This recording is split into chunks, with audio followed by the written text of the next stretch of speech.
Hello दोस्तों, I am नवीन और इस वीडियो में मैं करूँगा क्लास 8th का क्वेश्चन जो कि मैंने चैप्टर लीनियर इक्वेशन से लिया है। तो चलिए शुरू करते हैं। तो देखिए सम में हमें दिया है an employ works in a company on a contract of 30 days on the condition that he will receive ₹120 for each day he works and he will be find ₹10 for each day if he is absent if he received ₹2300 in all for how many days did he remain absent. तो देखिए सम में हमें बताया है कि एक employ company में काम करता है एक कॉन्ट्रैक्ट पर 30 डेज के, और इस कंडीशन पर कि उसे रोज़ 120 रुपीज़ मिलेंगे अगर वो काम करता है, और उसे फाइन किया जाएगा 10 रुपीज़ का हर दिन अगर वो एब्सेंट होता है। तो अगर वो 2300 उसे रुपीज़ मिलते हैं तो कितने दिन वो एब्सेंट था, हमें यहाँ पर ये बताना है। तो इस सम को हम इक्वेशन बना के सॉल्व करेंगे। तो सबसे पहले जो चीज़ें गिवन है उसे हमें लिखना होगा। तो हम यहाँ लिख लेते हैं कि यहाँ पर कॉन्ट्रैक्ट जो है वो है 30 डेज का। आगे हम लिख लेते हैं he will receive ₹120 for each day. आगे he will be find ₹10 for each day in case of absent, ये तो हमें मालूम ही है। और ही रिसीव ₹2300 इन ऑल। अब देखिए हमें क्या नहीं पता है, हमें ये नहीं पता कि वो कितने दिन एब्सेंट था। ठीक है, जब उसको ₹2300 मिल गए तो ये कट कर मिले हैं कि कुछ दिन वो एब्सेंट रहा होगा। तो हम यहाँ पे लिख लेते हैं let number of days he absent, इसको हम x मान लेते हैं कि वो नंबर ऑफ डेज जो हैं वो x हैं जब वो एब्सेंट था, और number of days he worked मतलब जितने दिन उसने काम किया। अब देखिए टोटल डेज जो हैं वो 30 हैं, तो अगर मैं 30 में से x को माइनस कर दूँ मतलब जितने दिन वो एब्सेंट था, तो बाकी बचे हुए दिन जो हैं वो उसके वर्किंग डे बनेंगे।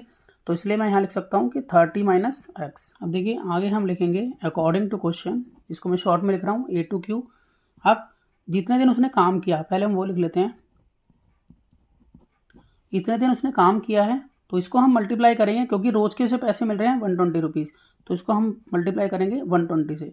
मतलब जितने दिन उसने काम किया उसको हम 120 से मल्टीप्लाई करेंगे तो वो पैसे निकल आएंगे जो उसको काम करने के बदले मिल रहे हैं। अब यहाँ पर देखिए अब हमें वो पैसे लेस करने होंगे जितने दिन वो एब्सेंट था। ठीक है, तो लेस करने होंगे तो इसलिए माइनस का साइन लगाएंगे। अब कितने दिन वो एब्सेंट था, यहाँ पर हमने उसको एक्स माना हुआ है तो वो एक्स दिन एब्सेंट था।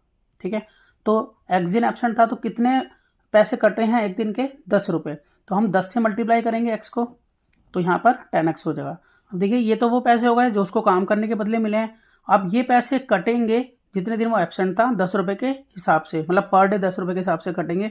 तो जब इन दोनों का माइनस करेंगे तो हमारे पास आएगा 2300, क्योंकि इतने पैसे उसको मिल रहे हैं। मतलब जितने दिन उसने काम किया उसमें से वो पैसे काट लिए जितने दिन वो एब्सेंट था। ठीक है, पर डे के हिसाब से 10 रुपीज़ काटे और 120 रुपीज़ पर डे के हिसाब से पे करा जितना दिन उसने काम करा, तो फाइनली उसको मिला 2300। तो अब हम इस इक्वेशन को सॉल्व करेंगे तो हमें x की वैल्यू मिलेगी और x जो है वो हमें ये बताएगा कि वो कितने दिन एब्सेंट था। तो यहाँ पर सॉल्व कर लेते हैं। तो यहाँ 12 3 जा 36 और यहाँ 2 0 ये वाली। अब यहाँ 120 को माइनस x से मल्टीप्लाई करेंगे तो -120x और आगे है -10x इक्वल टू 2300।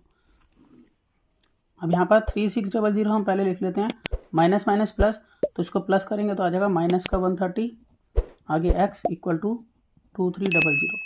अब ये जो 3600 है इसको मैं राइट में शिफ्ट करूँगा। ठीक है, तो ये माइनस का हो जाएगा।